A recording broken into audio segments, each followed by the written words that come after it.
할렐루야, 아멘. 살아있고 사랑있는 안산동산교회 주일 예배로 초대되신 성도 여러분 환영하고 축복합니다.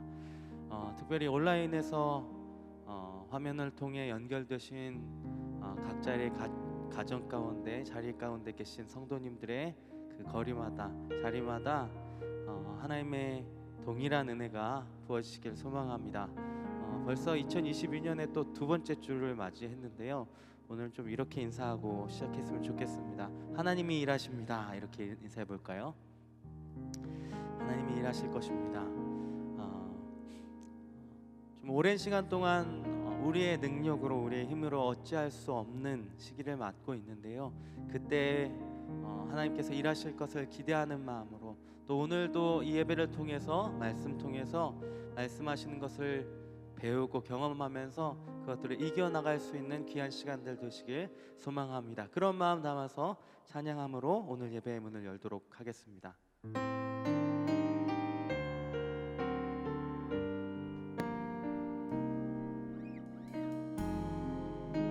그 은혜를 찬양하시죠.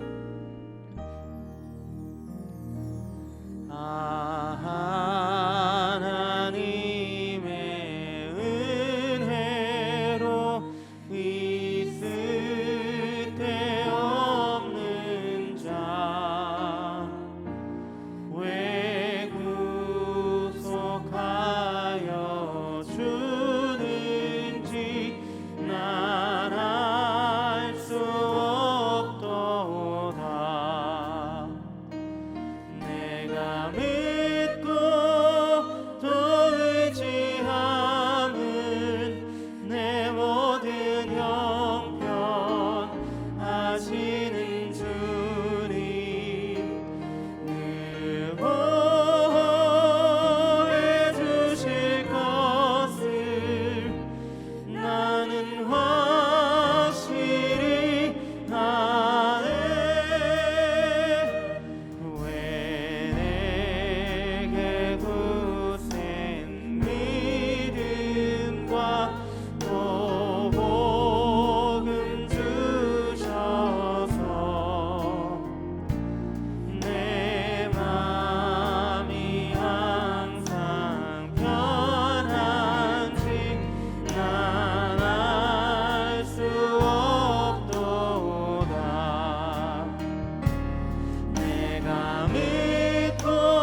내가 믿고 또 의지함을 내가 믿고 또 의지함은 내 모든 형편 하시는 주님 보호해 주실 것을 나는 확실히 아네. 내가 믿고 또 의지함은 내 모든 형편 하시는 주님 보호해 주실 것을 나는 확실히 내가 믿고 또 의지함은 내 모든 형편 하시는 주님 보호해 주실 것을 나는 확실히 아네.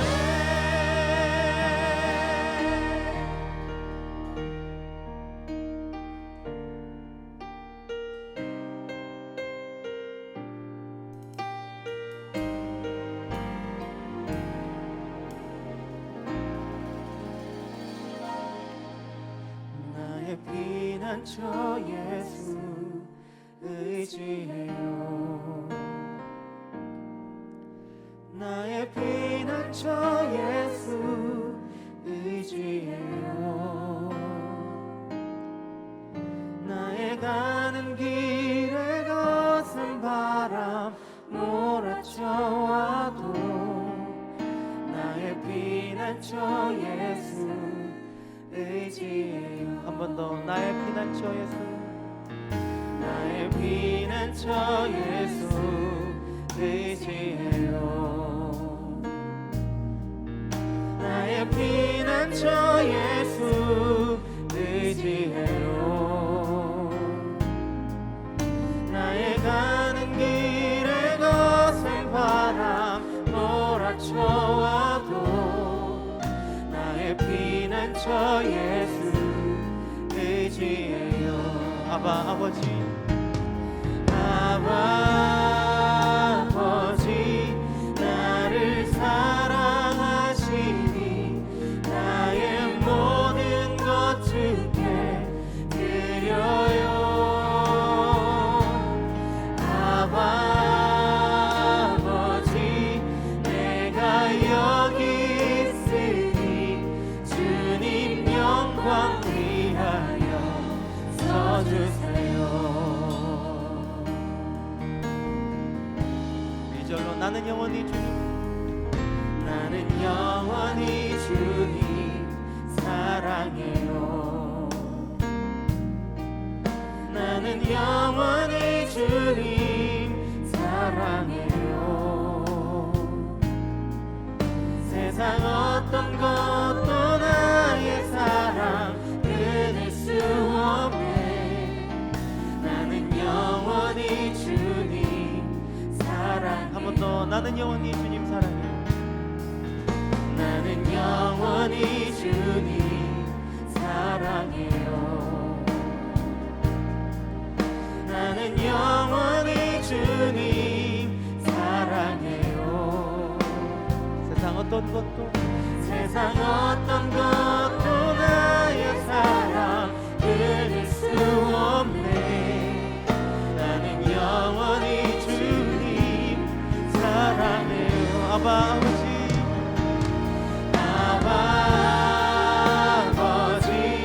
나를 사랑하시니 나의 모든 것 주께 드려요.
주옵소서.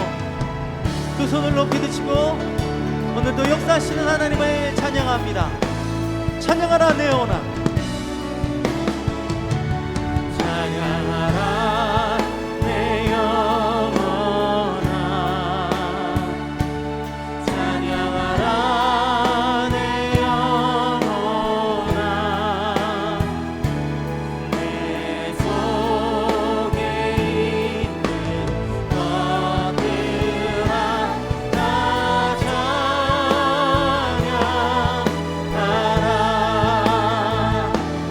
감사라 내 영혼아. 감사라 내 영혼아. 내 속에 있는 것들아 다 감사하라.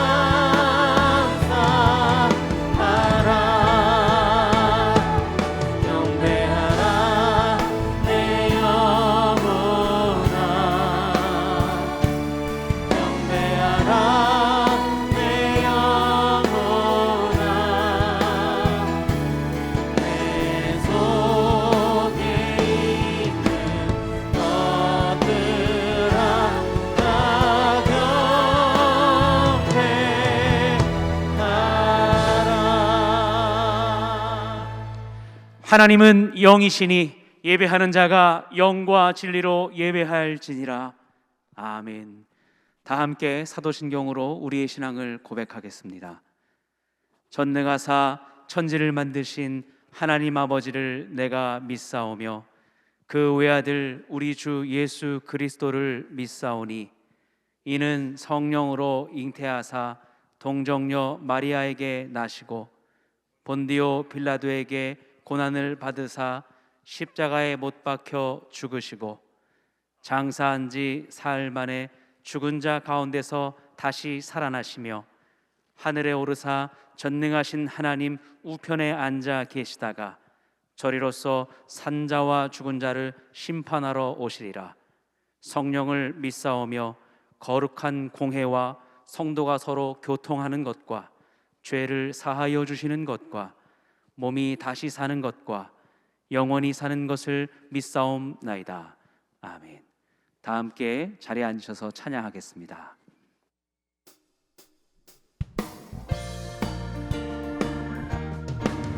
박수하면서 찬양하겠습니다. 주님 약속하신 말씀 위에서 영원토록 주를 찬송하리라. 소리 높여 주께 영광 돌리며 약속 믿고 굳게 서리라. 굳게 서리. 영원하신 말씀 위에 굳게 서리. 굳게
우리 3절부터 다시 한번 찬양하죠. 주님 약속하신 주님 약속하신 말씀 위에서 영원하신 주의 사랑이 믿고 성령으로 힘써 싸워 이기며 약속 믿고 굳게 서리 굳게 서리 굳게 서리 영원하신 말씀 위에 굳게 서리 굳게 서리 그 말씀 위에 굳게 서리 우리 4절입니다. 주의 약속하신 약속하신 말씀 위에서 성령 인도하는 대로 행하며 주님 품에 항상 안식 얻으며 약속 믿고 굳게 서리라 네. 굳게 서리 영원하신 말씀 위에 굳게 서리 굳게 서리 그 말씀 위에 굳게 서 굳게 서리 굳게 서리 영원하신 말씀 위에 굳게 서리 굳게 서리 그 말씀 위에 우리 한 번 더 굳게 서리 굳게 서리 영원하신 말씀 위에 굳게 서리 굳게 서리 그 말씀 위에 굳게 서리라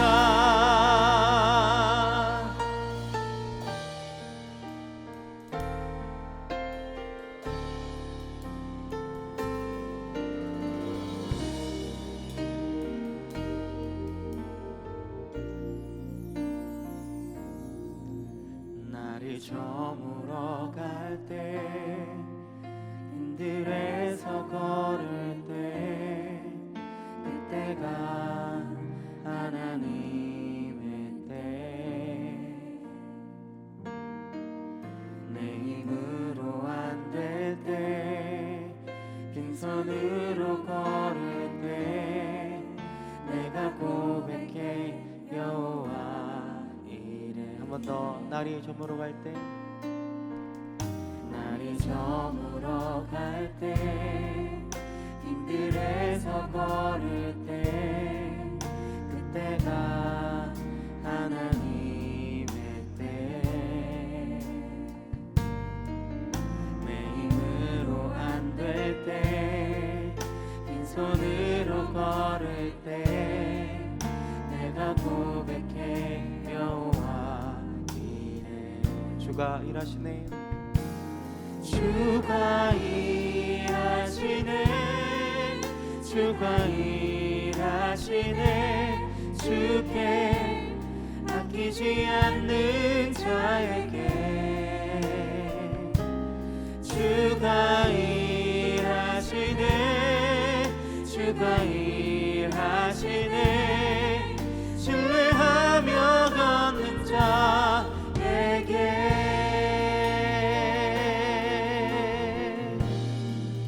우리 모인 이곳에 우리 모인 이곳에 주님 함께 계시네 누리네 아버지 은혜 적은 떡과 물고기 내 모든 걸 드릴 때 모두 고백해 여호와 이래 우리 모인 이곳에 우리 모인 이곳에 주님 함께 계시네 누리네 아버지 은혜 적은 떡과 물고기 내 모든 걸 드릴 때 모두 고백해 여호와 이래 주가 일하시네 주가 일하시네 주가 일하시네 주께 아끼지 않는 자에게 주가 일하시네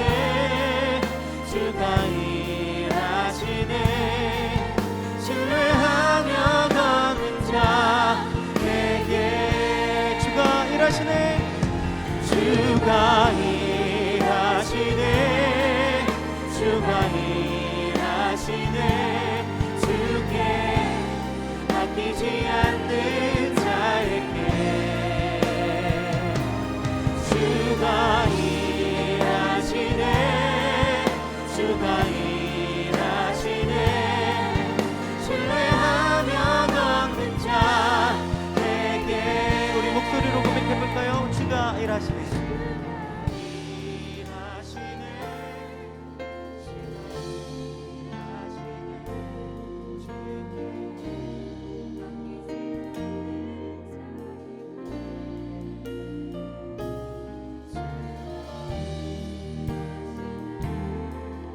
주가 일하시네 신뢰하며 걷는 자에게 주가 일하시네.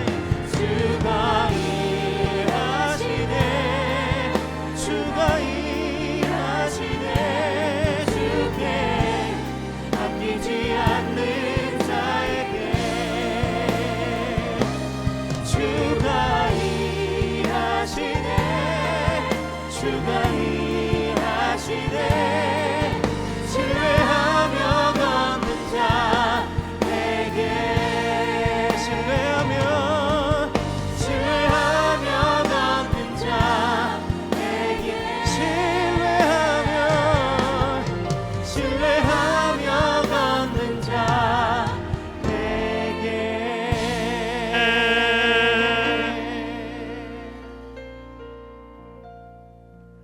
만복의 근원 되시는 하나님 아버지, 코로나 팬데믹 상황에서도 저희들 곁을 한순간도 떠나지 아니하시고 힘들었던 매 순간마다 동행하여 주심을 감사드립니다. 그리고 하나님께서 뜻하신 때에 모든 삶의 영역에서 회복의 은혜를 더하여 주실 것을 믿으며 2022년도를 시작하게 하여 주심을 감사드립니다.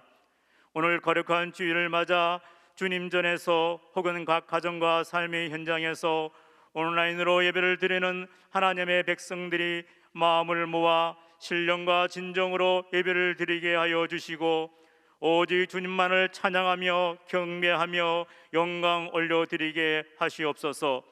새로운 소망으로 결단하며 새해를 시작하였지만 한 주를 돌아보니 여전히 힘들고 어려운 문제와 상황에 부딪힐 때에 불평과 불순종으로 일관하는 저희들이었습니다. 이 시간 회개하오니 긍휼을 베풀어 주셔서 하나님의 말씀을 듣기 전에 저희들의 심령을 먼저 깨끗게 하여 주시옵소서.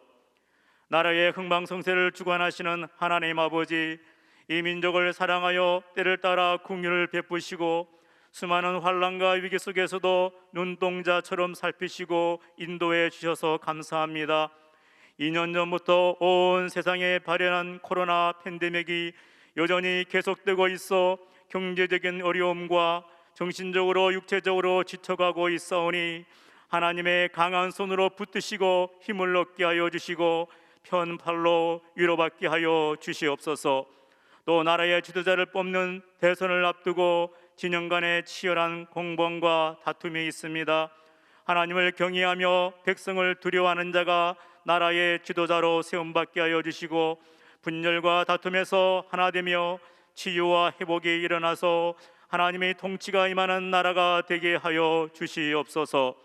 동산교회를 사랑하시고 축복하시는 하나님 아버지, 김인중 원로 목사님에게 건강과 성령 충만케 하여 주시고 은퇴하신 이후에 진행되고 있는 한국교회 섬김 사역을 잘 감당하게 하시옵소서. 김성용 담임 목사님에게는 다윗처럼 매 순간마다 하나님의 마음과 뜻을 먼저 구하게 하여 주시고 담임 목사님의 리더십 아래 모든 성도들이 순종하며 서로 마음과 뜻을 합하여 아름다운 공동체를 만들어 가도록 은혜를 더하여 주시옵소서. 금년에도 산돌 성경 읽기를 통하여 말씀 위에 든든히 서가는 교회가 되기를 소원합니다. 주님의 말씀보다 앞서가지 않게 하여 주시고 말씀을 통한 성령의 역사가 매일매일 우리의 삶 속에서 일어나는 교회가 되게 하여 주시옵소서.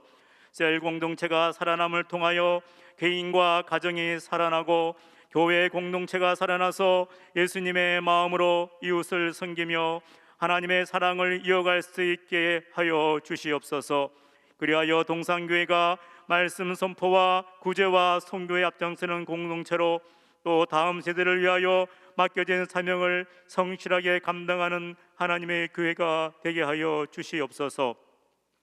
새해를 맞이하여 교회의 각 기관과 부서마다 새롭게 세워진 사역들을 살펴주시고 코로나 위기 상황 속에서도 하나님 나라 확장에 어려움이 없도록 하여 주시옵소서.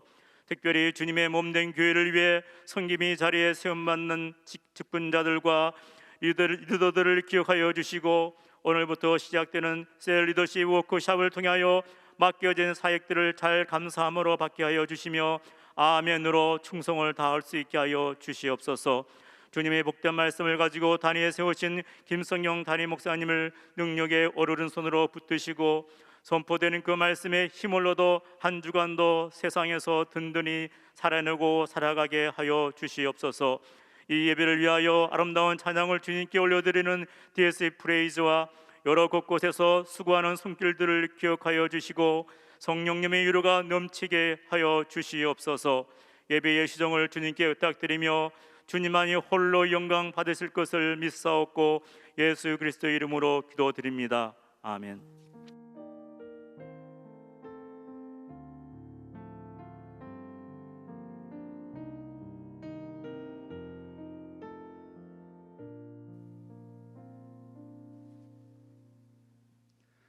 오늘 우리에게 주시는 하나님 말씀은 누가복음 1장 5절에서 25절까지 말씀입니다. 누가복음 1장 5절에서 25절까지 말씀입니다. 신약 86페이지입니다. 찾으신 말씀은 한 절씩 교독하시고 마지막 절은 함께 읽도록 하겠습니다. 유대왕 헤롯 때에 아비야 반열에 제사장 한 사람이 있었으니 이름은 사가랴요 그의 아내는 아론의 자손이니 이름은 엘리사벳이라.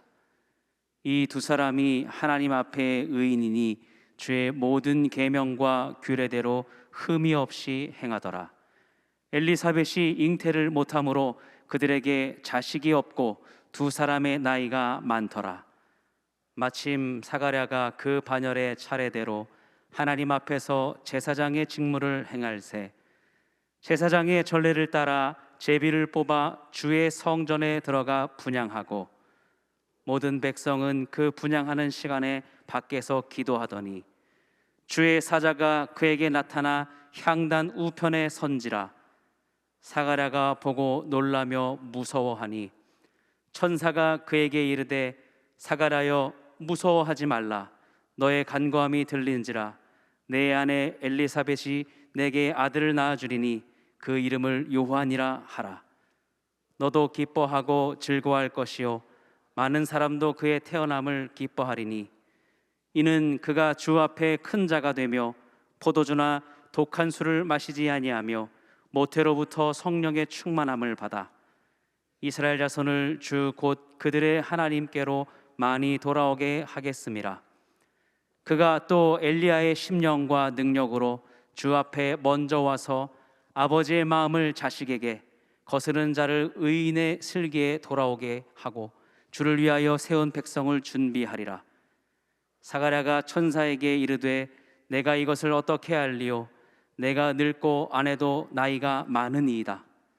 천사가 대답하여 이르되 나는 하나님 앞에 서 있는 가브리엘이라. 이 좋은 소식을 전하여 내게 말하라고 보내심을 받았노라.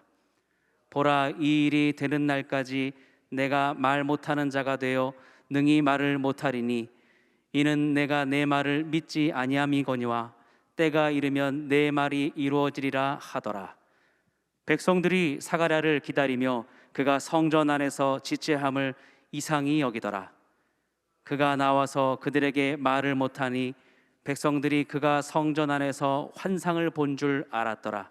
그가 몸짓으로 뜻을 표시하며 그냥 말 못하는 대로 있더니 그 직무의 날이 다 되매 집으로 돌아가니라. 이후에 그의 아내 엘리사벳이 잉태하고 5달 동안 숨어 있으며 이르되, 함께 읽습니다. 주께서 나를 돌보시는 날에 사람들 앞에서 내 부끄러움을 없게 하시려고 이렇게 행하심이라 하더라. 아멘.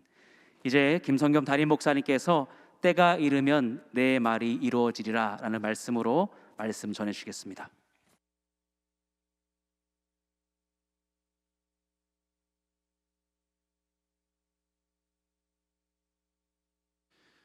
(2022년 1월 9일) 주일 예배 함께하고 계시는 동산의 가족들 환영하고 축복합니다. 이곳 예배당은 물론이고 또 각자의 자리에서 인터넷으로 연결되어 있는 성도님들 주님의 이름으로 환영합니다. 지난 한 주간 또 새해 첫 한 주간 돌아보면 여러 가지 새롭게 결단하고 시작한 일들, 또 감사한 일들, 응답받은 일들도 있지만 또 여전히 아픈 일, 심지어 작년보다 더 아픈 일들이 또 여전한 우리의 삶의 현실이 있을 것입니다. 왜 이렇게 계속 힘들어야 하는지 우리가 다 이해하는 것은 아니지만 그래도 믿음만 있다면 넉넉히 살아내고 또 이길 줄 믿습니다. 하나님이 나를 사랑하신다는 그 믿음이죠. 저를 한번 따라 볼까요? 하나님이 나를 사랑하십니다. 우리가 늘 답을 알아서 인생을 잘 살아내는 것은 아닙니다. 하지만 어떤 경우에도 하나님이 나를 사랑하신다는 그 믿음만 있으면, 그 하나님을 신뢰한다면 넉넉히 살아내리라 믿습니다. 예수님이 십자가에서 죽으신 그 죽음이 내 죄를 다 씻고 하나님 자녀 삼으신 하나님의 사랑이다. 그 사랑을 신뢰하는 여러분의 믿음이 살아나고 또 새롭게 되는 오늘 예배 시간이 되기를 축복합니다. 우리가 지난주부터 누가복음을 읽기 시작합니다. 누가가 데오빌로에게 어떤 배경에서 복음을 편지로 써서 보냈는지, 그것이 어떤 의미가 있는지 살펴봤어요. 그렇게 누가가 데오빌로에게 그 모든 일을 근원부터 자세히 미루어 살펴서 차례대로 써 보낸 복음 이야기의 첫 마디가 바로 오늘 우리가 읽은 말씀의 5절입니다. 유대 왕 헤롯 때에. 이 말이 앞으로 누가가 들려줄 복음 이야기의 첫 마디예요. 유대 왕 헤롯 때에. 다시 말하면 암담하고 암울한 때에라는 의미입니다. 헤롯은 신앙생활 많이 하신 분들은 그 사람이 악당이라는 것쯤은 이제 충분히 아실 텐데, 헤롯이 유대 왕이지만 사실 유대인은 아니에요. 이두메 사람이라고 하는데 구약에서는 에돔이라고 불렀어요. 그러니까 야곱의 형 에서의 후손인 겁니다. 그 당시에는 이미 이두메 사람들이 유대교의 동화가 됐어요. 그렇지만 유대인들 입장에서는 여전히 이방인이었고요. 특히 헤롯이라는 사람을 보면 이 사람은 하나님을 정말 경외하는 사람이 아니에요. 아무리 봐도. 그런 헤롯이 유대 왕이 된 겁니다. 로마의 권세를 등에 업고 그 아버지 때부터 로마에게 잘 보여서 권력을 얻었어요. 그래서 유대인이 아닌데 헤롯이 왕이 됐으니 유대인들이 반응이 어떻겠습니까? 난리가 났죠. 절대 헤롯은 우리의 왕이 될 수 없다. 격렬하게 반대를 했지만 헤롯 왕이 아주 무자비하게 창칼로 다 진압해 버립니다. 자신의 권력을 지키기 위해서 부인과 아들들까지 살해를 했어요. 그래서 그런 그 잔인함이 로마 제국 전체에 소문이 났습니다. 헤롯은. 그런데 헤롯 왕이 또 건축 왕으로도 이름을 남겼어요. 이스라엘 곳곳에 화려하고 웅장한 로마식 도시와 건물들을 많이 지었는데 그의 대표적인 건축 사업 하나를 뽑으라면 그것은 단연코 예루살렘 성전 증축이라고 하겠습니다. 이스라엘 백성이 바벨론 포로기를 끝내고 고향으로 돌아왔을 때 주전 5세기 경인데, 그때 돌아와서 폐허가 된 예루살렘에 성전을 다시 지었죠. 하지만 그 성전은 과거에 솔로몬 왕이 지었던 것을 생각하면 초라했습니다. 헤롯 왕이 이 성전을 더 크고 웅장하게 개축을 한 겁니다. 성전 구역 전체 면적이 4만 5천 평 정도 됐다고 그래요. 제곱미터로 하면은 한 약 15만 제곱미터에 이르는 대지 위에 지금 보시는 지금은 모형만 남아 있지만 저렇게 어마어마한 성전을 지었습니다. 다양한 색상의 대리석과 금으로 외벽을 장식했어요. 그래서 멀리서부터 예루살렘을 딱 보면 성전이 그 금빛으로 반짝반짝거렸다고 그래요. 성전 그 본관의 그 높이가, 현관 높이가 100규빗, 미터로 하면 약 52미터에 이릅니다. 그러니까 18층 건물 높이예요. 성전 건물이 어마어마하게 지은 거죠. 이 공사 전체 끝내는데 46년이 걸렸어요. 저거 다 짓는데. 어마어마한 공사죠. 그래서 저렇게 지어놓은 예루살렘 성전이 그 당시 로마 제국 전체 통틀어서 최고의 신전이라고 칭송을 받았어요. 이런 거대한 건축 사업을 여러 개 합니다. 왕은 좋죠. 많이 아름답게 지으니까. 하지만 백성이 이제 힘든 거죠. 얼마나 쥐어짰겠어요. 저걸 다 짓겠다고. 그래서 유대인들에게 헤롯은 악몽 같은 왕이었습니다. 그런 사람이 유대 왕이었던 때에, 그 암울하고 절망적인 때에 복음의 이야기가 본격적으로 열린 겁니다. 그 복음 이야기의 첫 단추가 늙은 제사장 사가랴와 엘리사벳 부부예요. 이들 부부는 사실 이 사가랴 제사장이 특별한 게 없습니다. 그냥 평범한 사람이에요. 평범한 제사장인데 그래도 암울하고 소망이 없던 때 하나님 보시기에 의로운 사람이다, 이렇게 인정받는 사람이었습니다. 이렇게 믿음 인정받으면 좀 잘 살아야 될 텐데 아픔이 있어요. 나이가 늙도록 자녀가 없는 겁니다. 이 자녀의 문제, 이 생명의 문제는 사실 큰 틀에서 하나님이 주권자시니까 하나님이 허락하셔야 생명이 태어나는 거죠. 그렇지만 성경 속에 특별한 사례들을 제외하고는 불임을 하나님이 내리신 벌이나 저주라고 단정 지으면 안 됩니다. 이 불임의 문제는 아담이 타락한 이후 우리가 피할 수 없는 인생의 고통과 아픔 중에 한 가지예요. 그래서 이러한 고통을 서로 끌어안고 이해하고 위로하고 기도하는 것이 성도의 자세입니다. 더 나아가서 자녀가 없으면 아무리 노력해도 자녀가 생기지 않으면 또 없는 대로 예수님의 제자답게 사는 길이 있는 겁니다. 그 길을 가는 것이 성도의 삶이죠.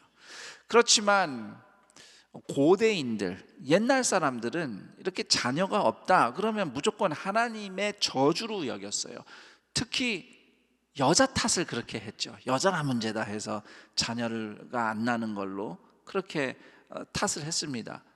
그래서 많은 경우 자녀가 없으면 여자가 이혼을 당하고 버림받거나, 또는 성경에도 대표적인 얘기들이 몇 가지 있지만 첩을 얻어서라도 자녀를 낳으려고 했죠.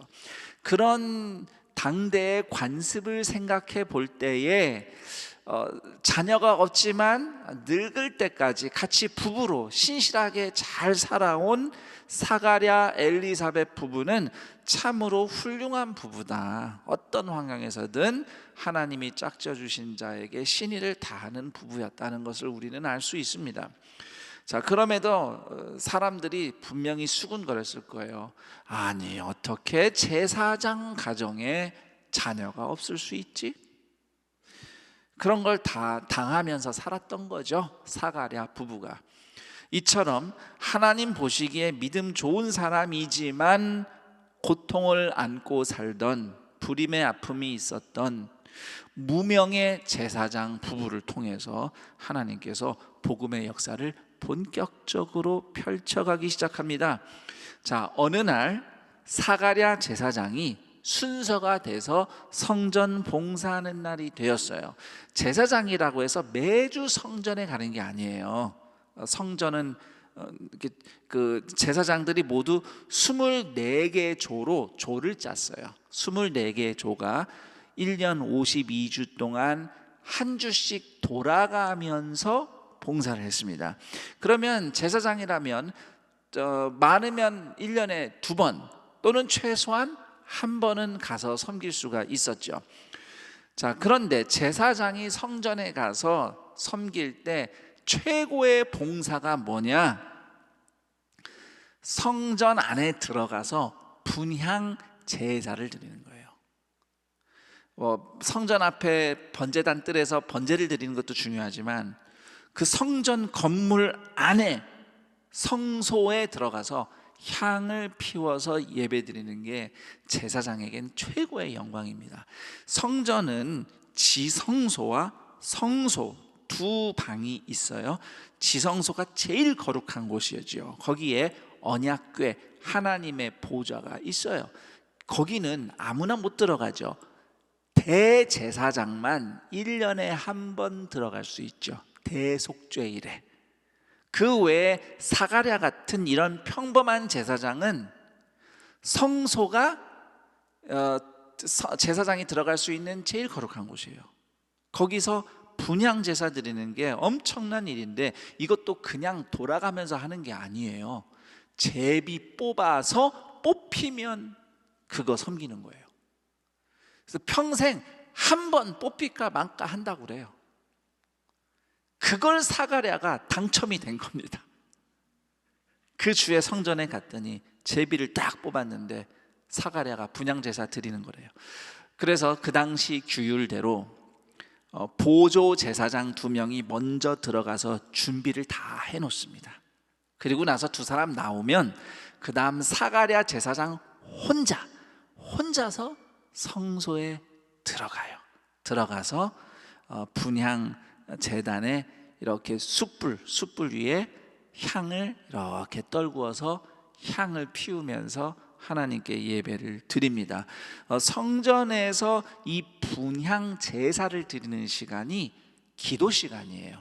그래서 성전에는 아침과 저녁에 2번 기도회가 있었는데 그 기도회 시간에 분향 제사를 드리는 거예요. 백성의 기도가 하나님께 향기롭게 올라간다, 이런 의미로 분향 제사와 기도가 같이 드려지는 겁니다. 그래서 10절에도 보면 사가랴가 분향 제사 드릴 때 백성들이 밖에서 기도했다, 이런 구절이 나와요. 자, 이게 기도 시간이니까 사가랴 제사장이 분향 제사만 드린 게 아니라 그 시간에 기도를 했겠죠. 뭐라고 기도했을까요? 저는 사가랴가 하나님 앞에 의인이었다는 평가를 받은 것, 그리고 나중에 천사가 하는 말을 들었을 때 2가지를 기도했을 거라고 확신합니다. 하나는 이스라엘의 구원을 위해서 기도한 것, 그리고 2번째는 불임의 고통, 하나님 우리 가정에 자녀 주세요 라는 기도죠.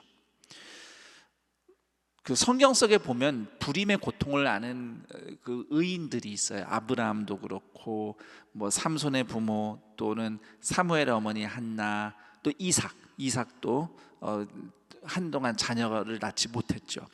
이런 의인들의 불임이 개인의 아픔을 넘어서서 그 시대의 영적 현실을 반영하는 경우가 있어요. 사가랴의 불임도 겉으로 보면 성전도 화려하고 예배도 화려하지만 정작 영적으로는 메말라 있는, 생명이 없는 그 현실을 반영하고 있는 아픔이다, 이렇게 우리는 이해할 수 있습니다. 그래서 사가랴 부부가 분향 제사 드릴 때 개인의 아픔뿐만 아니라 이스라엘의 아픔을 위해서 기도했을 것입니다.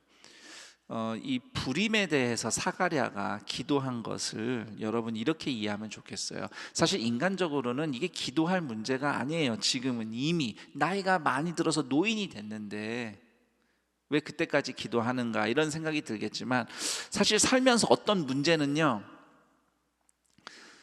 해결되질 않아요. 그리고 계속 아파요. 계속 힘들어요. 그렇기 때문에 어떤 경우는 그 문제에 매달리고 미련을 갖기보다는 그걸 그냥 끌어안고 함께 살아가는 믿음과 지혜가 필요하기도 합니다. 자, 그럼에도 여러분 저를 따라해 봅시다. 기도는 할 수 있다. 기도는 할 수 있어요.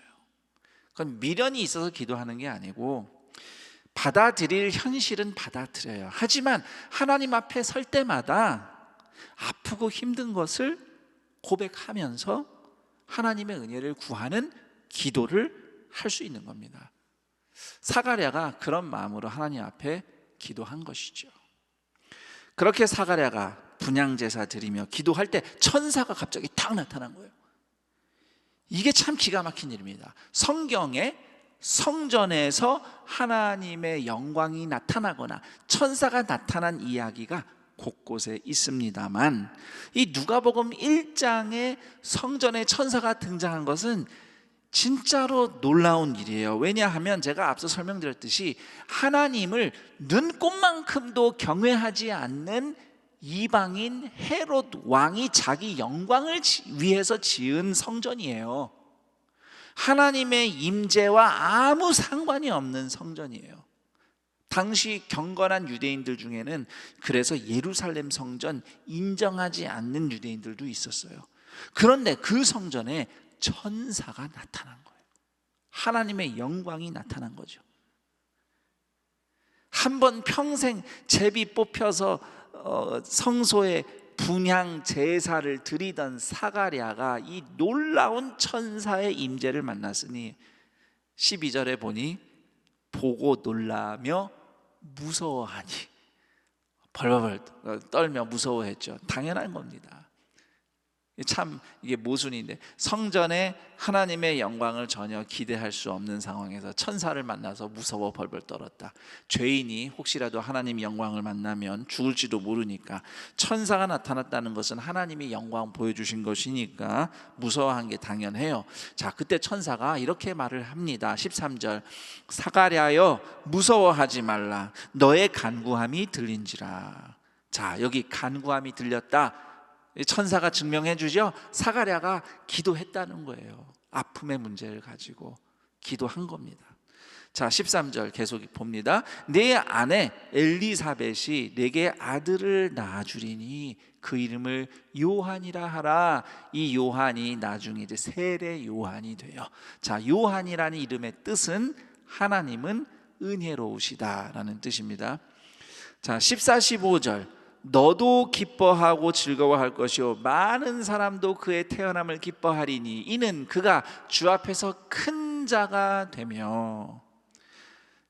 아이가 태어나면 부모에게 기쁨인데 이 아이가 모든 사람들에게 기쁨을 줄 거래요. 큰 자가 될 거래요. 여러분 생각에 어떤 사람이 큰 사람입니까?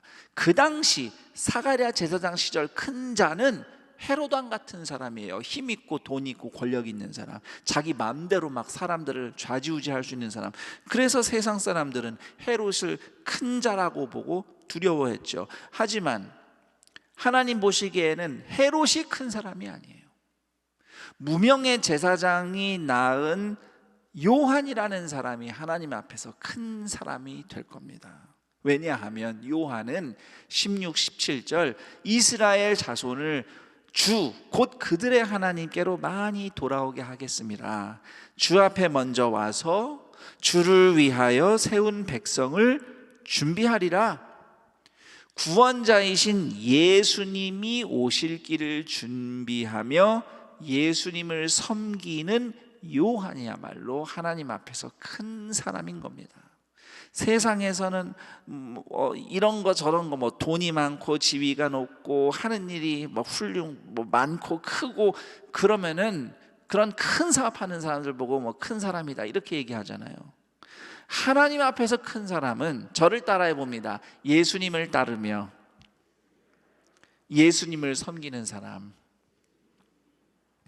예수님을 섬기는 사람이 큰 사람입니다. 우리 동산교회 보고 대체로 큰 교회다 이렇게 얘기하잖아요. 건물이 크고 사람이 많아서 큰 교회다라는 얘기를 듣는 것은 저는 그닥 중요한 일이 아니라고 생각해요. 진짜 중요한 것은 여러분 한 사람 한 사람이 예수님을 믿고 따르는 큰 사람이기에, 그런 하나님 보시기 큰 사람들이 많아서, 큰 사람들이 모여 있어서 큰 교회라고 인정받는 교회가 동산교회이기를 축복합니다. 15절의 말씀처럼 하나님께 거룩하게 헌신돼서 성령 충만한 사람이 큰 사람입니다. 16절 말씀처럼 누군가가 예수님 믿고 하나님 백성이 되도록 준비하고 섬기는 그런 사람, 17절 말씀처럼 서로 화목할 수 있도록 도와주는 사람, 더 나아가서 나를 남과 비교하지 않고 세상의 기준으로 판단하지 않고 하나님이 나를 부르셔서 은혜 베푸셨다, 그 믿음과 감사로 내가 오늘 맡은 삶, 하나님이 내게 주신 인생, 가정, 일, 봉사를 예수님의 이름으로 최선을 다하는 사람, 그런 사람이 큰 사람이에요. 예수님 섬기며 예수님이 드러나는 인생이 하나님 앞에서 큰 사람임을 믿으시기를 축원합니다. 잠깐 정리를 해보자면, 결국 천사가 사가랴에게 전한 말씀은 사가랴가 기도한 제목이 두 가지가 응답이 된 거예요. 우선 하나는 자녀를 낳게 된 거고요. 또 하나 응답된 기도는 이스라엘의 구원자가 오실 것인데 그 구원자를 네 아들이 섬기리라는 응답입니다. 자, 이처럼 분향제단 앞에서, 성소 안에서 천사를 만나는, 직접 말씀을 듣는 기가 막힌 체험을 한 사가랴가 정작 믿지를 못해요. 하나님이 기도 응답해 주셨구나 이래야 되는데, 아니 이 나이에 내가 무슨 애를 낳습니까? 방금 전까지도 주님 우리 가정의 아픔을 돌아봐 주세요 기도했는데, 딱 천사 말 듣고는 내가 어떻게 애를 낳아요? 이런다니까요. 여기서 우리가 생각하게 됩니다. 체험했다고 해서 믿음이 꼭 생기는 건 아니에요. 체험은 중요한데 체험했다고 꼭 믿음이 좋은 건 아니더라. 믿음 좋다 했던 사가랴도 이랬다. 수많은 믿음의 사람들이 성경에 보면 믿음 떨어지는 순간들이 있었습니다. 자, 그래서 우리는 늘 겸손해야 돼요. 자, 그런 사가랴의 모습이 천사가 너무 답답했어요. 그래서 19절에 보면 천사가 나는 가브리엘이다 하고 갑자기 자기소개를 해요. 자기소개는 처음부터 해야지 왜 여기서 하나 싶은데, 이게 이런 의미예요. 사가랴가 너무 못 믿고 답답하니까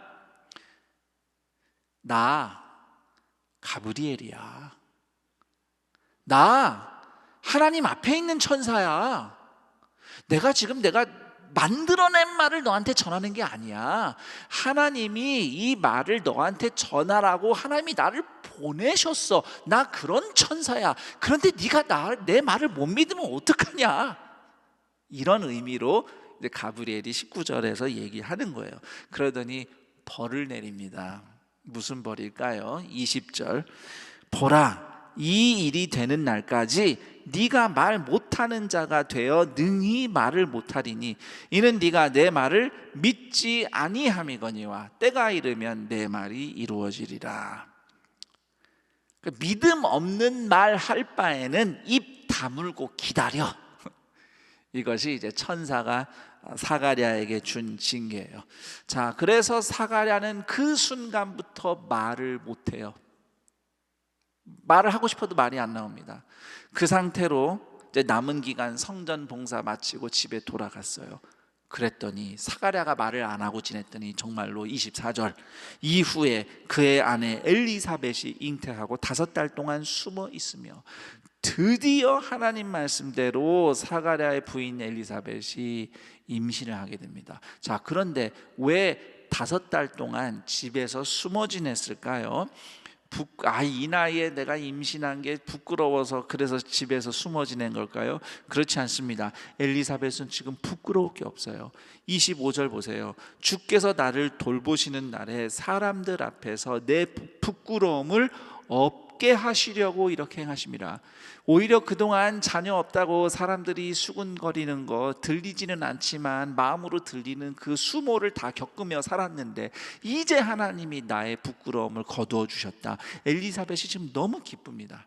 자, 그런데 5달 동안 숨어 지낸 이유는 너무 당연하죠. 노산이잖아요. 지금 노산이기 때문에 조심해야 돼요. 유산이 되면 안 돼요. 그래서 집 밖에 한 걸음도 안 나가고 집 안에서만 숨어서 조용히 애 떨어지지 않게 잘 보살피면서 지냈다, 이런 뜻입니다. 자, 이렇게 누구도 주목하지 않았던 사가랴와 엘리사벳 부부를 하나님이 주목하셨어요. 그리고 은혜를 베푸셨습니다. 예수님의 길을 예비할 요한이 태어나는 역사를 이루셨습니다. 이 일이 누가가 근원부터 자세히 조사해서 적어보낸 복음의 첫 번째 이야기입니다. 오늘 이 말씀에서 우리가 여러 가지를 이야기할 수 있지만 저는 하나님이 어떤 분이신가 2가지만 우리가 집중해서 짚어봤으면 합니다. 자, 첫 번째, 저를 따라해 봅니다. 아픈 인생을 통해 일하시는 하나님. 사가랴와 엘리사벳은 아프고 작은 인생이었어요. 내세울 게 별로 없는 인생. 그러나 하나님은 그들을 의롭다고 보셨습니다. 그걸로 충분한 거예요. 헤롯 왕처럼 성공하거나 많은 걸 가지지 못해도 괜찮습니다. 심지어 자녀가 없는 아픔, 이 아픔이 있지만 절망하지 않습니다. 하나님이 그들을 의롭다고 내 사람이라고 부르시면 그것으로 충분한 겁니다. 하나님은 아프고 약한 인생을 통해서 그분의 뜻을 이루시며 위대함을 보여주십니다. 그런 하나님의 주권 아래에서 인생이 만나는 아픔, 고난, 연약함은 오히려 우리를 끊임없이 하나님 앞으로 나오게 하는 촉진제가 됩니다. 성소에서 사가랴가 분향 제사 드릴 때, 야, 내가 이런 영광스러운 직분을 수행하는구나, 그런 기쁘고 흥분된 마음으로만 감당했을까요? 저는 그렇게 생각하지 않습니다. 기쁘고 감사한 일이지만, 놀라운 일이지만 사가랴는 여전히 아픈 깨진 마음으로 나아갔을 거예요. 우리 가정에 아픔이 있고 이스라엘의 아픔이 있고 그 아픔을 가지고 나간 거죠. 자녀 없는 우리 부부의 아픔, 목자 없는 이스라엘의 아픔을 돌아봐 주세요. 이렇게 하나님의 은혜를 구하는 아픈 마음으로 나아갔을 겁니다.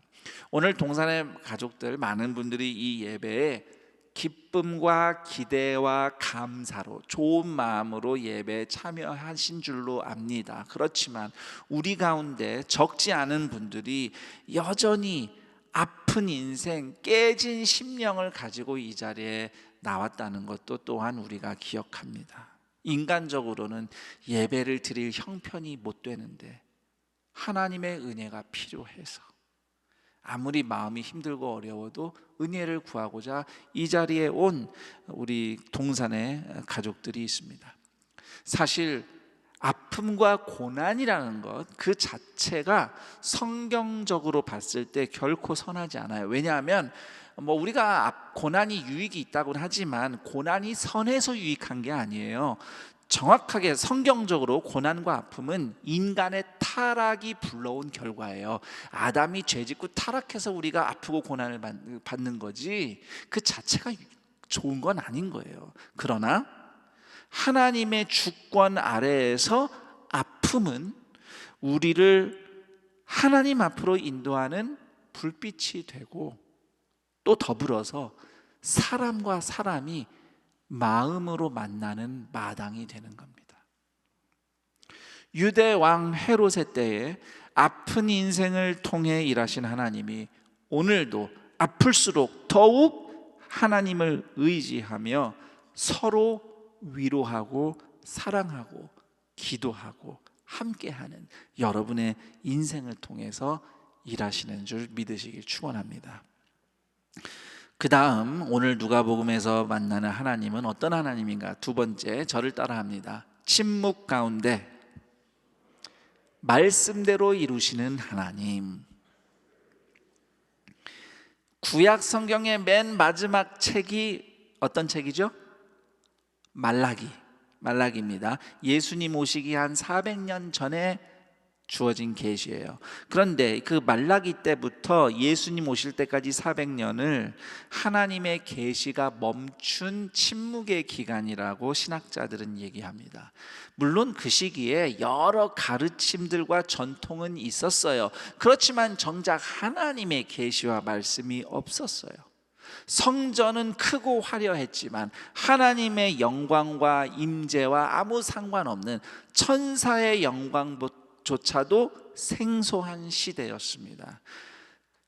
그러나 그 계시가 없는 침묵의 시대에도 하나님은 말씀대로 일하고 계셨어요. 여러 가지가 있는데 대표적으로 하나님이 헤롯을 통해서, 그 엉터리 악당 왕을 통해서라도 그 당시 세상 사람들이 주목하는 성전이 증축되게 하셔서 주가 갑자기 성전에 임하시리니라는 이 말라기 3장 1절의 예언대로 예수님이 임하실 성전 건물을 준비하신 겁니다.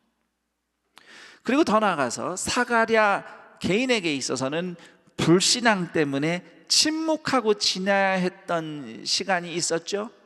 이 기간이 하나님 말씀대로 요한이 잉태되어 태어나는 기간입니다. 혹시 여러분에게 하나님이 말씀을 가르쳐주지 않으신다, 응답이 없다, 길을 보여주시지 않는다 해서 답답하고 괴로운 심정 있으십니까?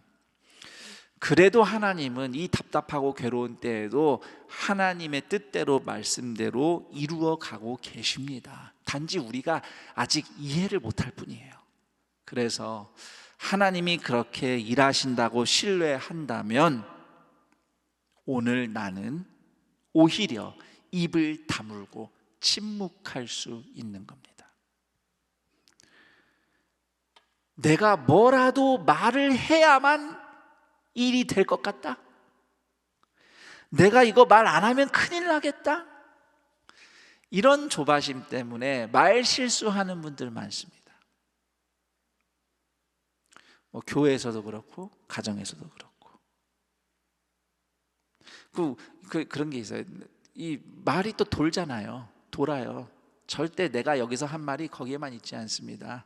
여러분이 믿든 믿지 않든 간에 그 조바심 때문에 말 실수하는 경우 참 많은데, 여러분, 내가 이 말을 해서 하나님이 일하시는 거 아니에요.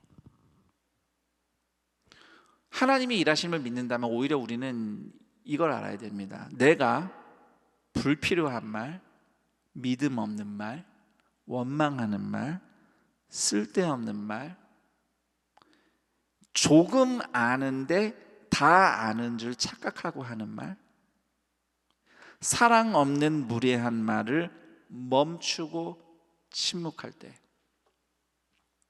그때 하나님이 일하실 겁니다. 지혜로운 말을 하지 못할 바에는 말을 멈출 때, 그때 하나님이 일하실 겁니다.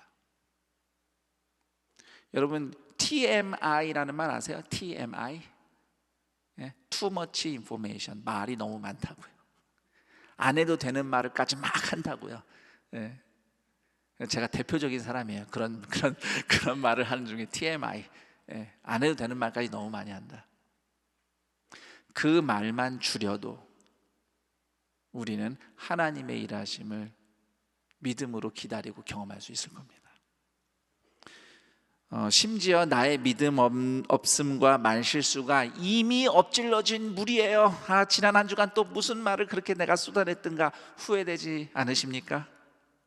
하지만 그런 우리의 믿음 없음과 말 많음, 우리의 말 실수가 사가랴 같은 믿음 없는 말이 결코 하나님의 일하심을 방해할 수 없습니다. 그게 하나님의 은혜예요.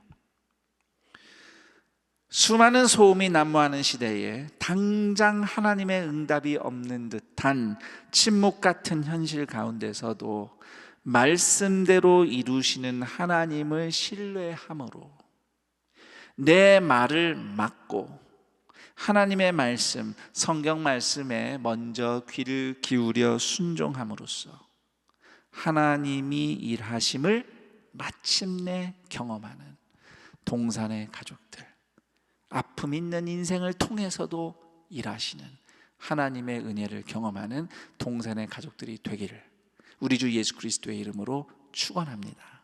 아멘. 오늘 말씀을 다시 생각하며 기도하는 시간 갖겠습니다. 여러분의 기도를 돕기 위해서 말씀과 관련해서 이렇게 생각하고 기도하자 질문 2개 준비했습니다. 우선 첫 번째 질문, 오히려 하나님이 일하시는 통로가 되는 나의 아픔과 연약함은 무엇인가? 라는 질문입니다. 그냥 아프고 힘들기만 한 게 아니에요. 돌아보니 하나님의 은혜가 있었던 시간이에요. 그것이 무엇인지 이 시간 헤아려 보고 하나님께 은혜를 고백하며 기도했으면 합니다. 두 번째 질문, 침묵 가운데서도 말씀대로 일하시는 하나님을 의지하기에 내가 먼저 하나님 앞에서 침묵시킬 말은 무엇인가? 지난 한 주간 후회됐던 말들이 있을 겁니다. 그러나 하나님이 또 새로운 한 주를 선물해 주셨어요. 하나님의 일하심을 신뢰하고 기다리고 순종하기 위해서 주님, 제 입술에 자물쇠를 채워주세요. 꼭 필요한 말, 지혜로운 말만 하게 해주세요. 하나님의 일하심을 보게 해주세요. 그렇게 기도하는 여러분이 되었으면 합니다. 자, 이렇게 2가지 질문은 물론이고 여러분이 말씀으로 깨달은 것 결단하며 함께 기도하는 시간 갖겠습니다. 하나님 아버지 감사합니다.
하나님 아버지 감사합니다. 예수님의 십자가 보혈의 은혜 덕분에 우리를 하나님이 의롭다고 보십니다. 이런 아픔 저런 아픔 다양한 연약함 가운데 멍들지 않은 곳이 없는 인생이나 그래도 하나님은 예수님의 십자가 은혜로 우리를 의롭다고 하나님 자녀라고 부르시니 그것이면 충분합니다. 충분하다는 고백과 함께 우리의 아픔을 또 주님 앞에 사가랴처럼 올려놓으며 기도하오니 주여 은혜를 베풀어 주옵소서. 아픈 인생을 통해서도 일하시는 하나님, 우리의 아픔들이 그냥 힘들고 어려운 고통만이 아닌 하나님이 함께 하시는 시간임을 깨닫게 하옵소서. 특히 아픔의 자리에서 성도와 성도가 서로 만나 위로하고 또 축복하며 붙잡고 기도하며 서로 돕는 그 사랑의 교제가 하나님이 임하시는 성전이 되게 하옵소서. 그와 같은 성도들의 삶 가운데 하나님이 모습을 드러내시고 하나님께서 구원과 회복의 역사를 펼쳐주실 줄을 믿사오니 지금은 답답하고 괴로워도 하나님의 역사를 기대하며 오늘 우리의 믿음 없는 말, 절망의 말, 미움의 말 또는 분노의 말들을 멈추고 지혜롭지 못한 말을 끝내고 주님의 말씀 먼저 귀 기울이는 믿음의 길을 함께 가도록 주님께서 은혜 베풀어 주옵소서. 이러한 믿음의 결단으로 주님을 예배하며 예물 드리는 손길들 위에 오늘도 보살피시며 먹이시며 입히시는 하나님의 은혜가 갑절로 부어지게 하옵시고 드린 예물 쓰일 때마다 하나님의 구원과 회복의 역사가 나타나게 하옵소서. 우리 주 예수 그리스도의 이름으로 기도드립니다. 아멘.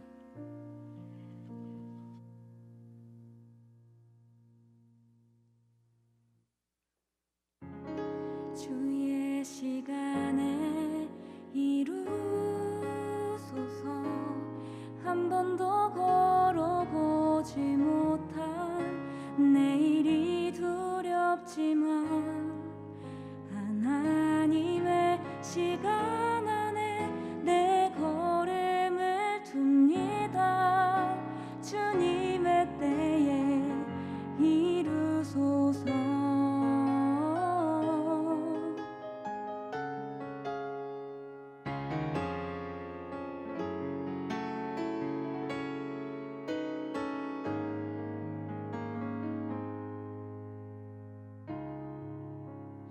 나를 향한 사랑의 눈빛, 우릴 향한 사랑의 음성, 내 모든 것 주님 앞에 내려놓고 보니 나의 것은 없었네.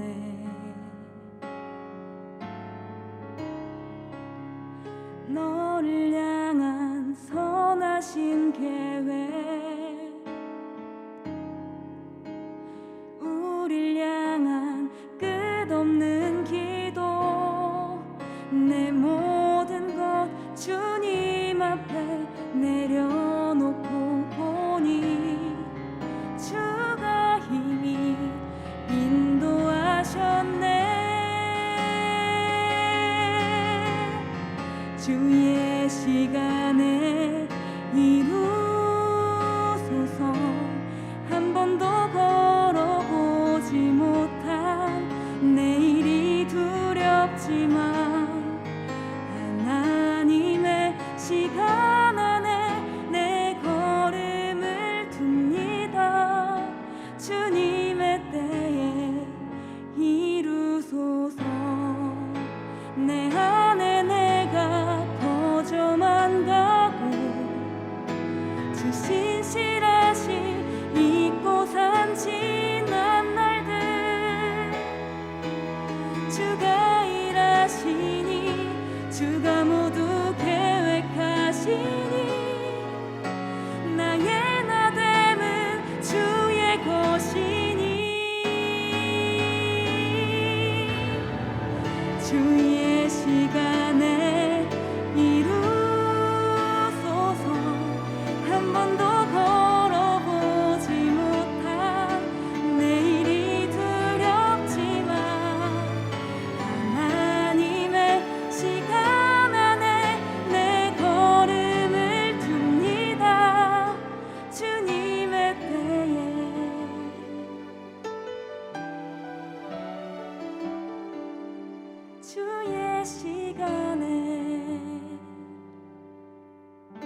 성주야, 너는 무슨 질문을 만들었어?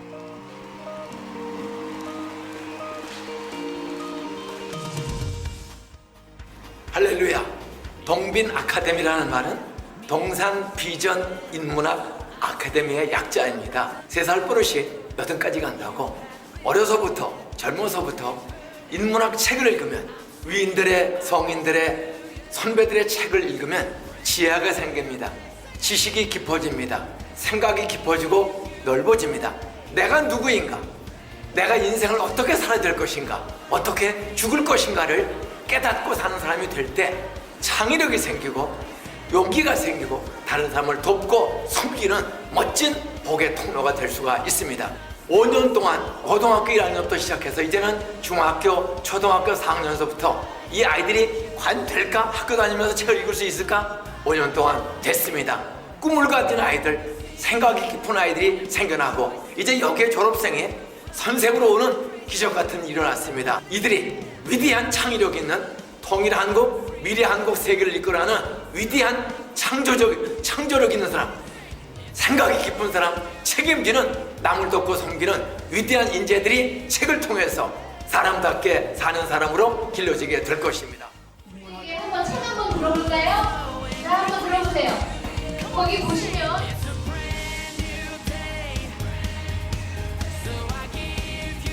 여기 자전거 타는 과외마 아주 자전거 복잡한 것은 저는 대륙 자전거를 타요.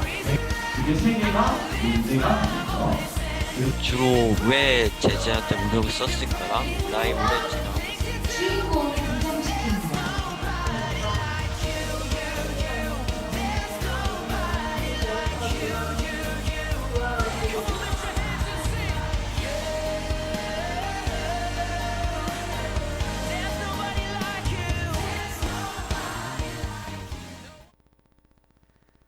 네, 영상을 통해 보신 바와 같이 동빈 아카데미에서 초중 신입생을 모집합니다.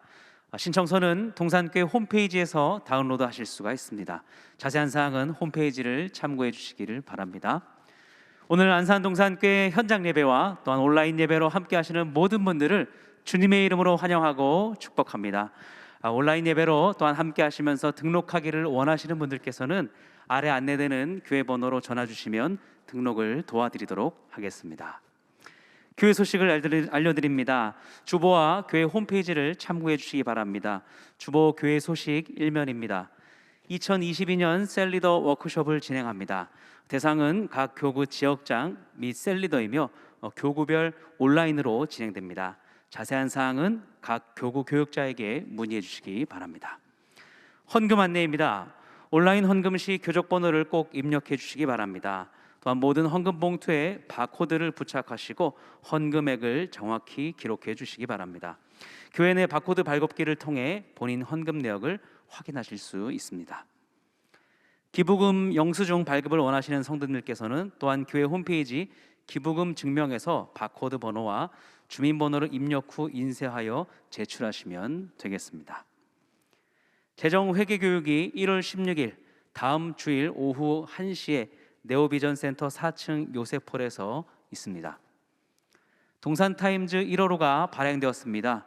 교회 곳곳에 비치되어 있으며 또한 올 한 해 새롭게 시작되는 교구와 기관들의 이야기가 담겨져 있습니다. 홈페이지를 통해서도 또한 만나보실 수 있으니 나갈 때 가져가시기 바랍니다. 대학교구 특별 저녁기도회 영혼을 이끄는 3주가 진행됩니다. 1월 10일부터 1월 30일까지 큰수폴에서 오후 8시에 진행됩니다. 영혼을 이끄는 3주 일정 동안에는 본당 수요연합 기도회, 목요 영성 집회는 올레이션스홀에서 진행됩니다. 큰숲 맑은샘, 푸른숲 맑은샘 1호로가 발행되었습니다. 새롭게 시작하는 한 해 말씀과 함께 힘차게 동행하시기를 소망합니다. 유아 세례식이 1월 23일 주일 본당 1, 2, 3, 4부 예배시 진행됩니다. 자세한 사항은 주보와 홈페이지를 참고해 주시기 바랍니다. 코로나19 예방을 위한 안산 동산교회 공지사항입니다. 아래 사항은 1월 16일까지 하나며 상황에 따라 변동될 수 있습니다.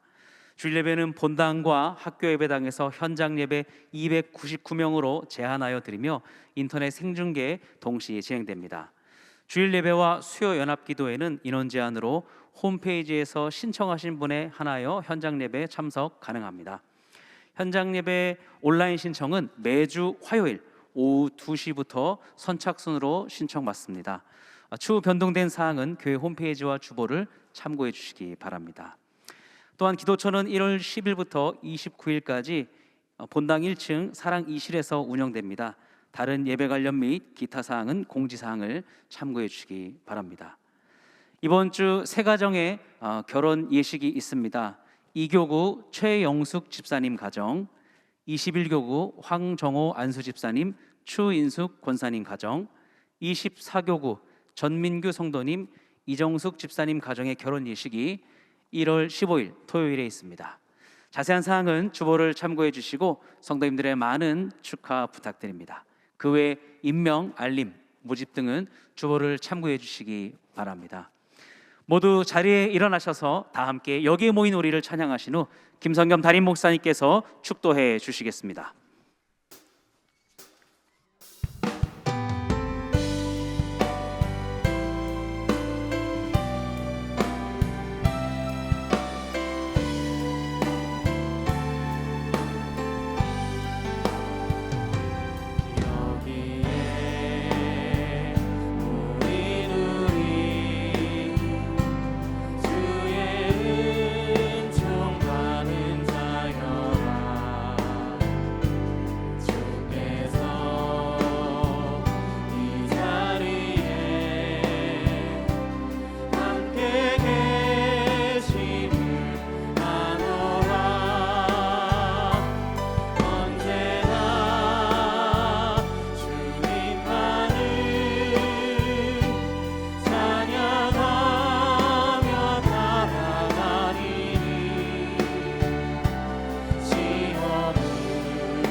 우리 주 예수 그리스도의 은혜와 하나님 아버지의 그 크신 사랑하심과 성령 하나님의 교통, 감화, 충만, 인도하심이 아픈 인생을 통해서 일하시는 하나님, 침묵 가운데서도 말씀대로 이루시는 하나님을, 그 사랑을 신뢰함으로 오늘도 믿음으로 살아나리라 믿고 하나님을 예배하는 동산의 모든 가족들의 인생 위에, 그리고 이 복된 날 동산의 가족이 된 이성우, 김지영, 이승원, 이지호, 표민성, 김미연, 표은유, 이재중, 홍명조, 이서은, 이서우 성도들의 인생 위에 영원토록 함께 있을지어다. 아멘.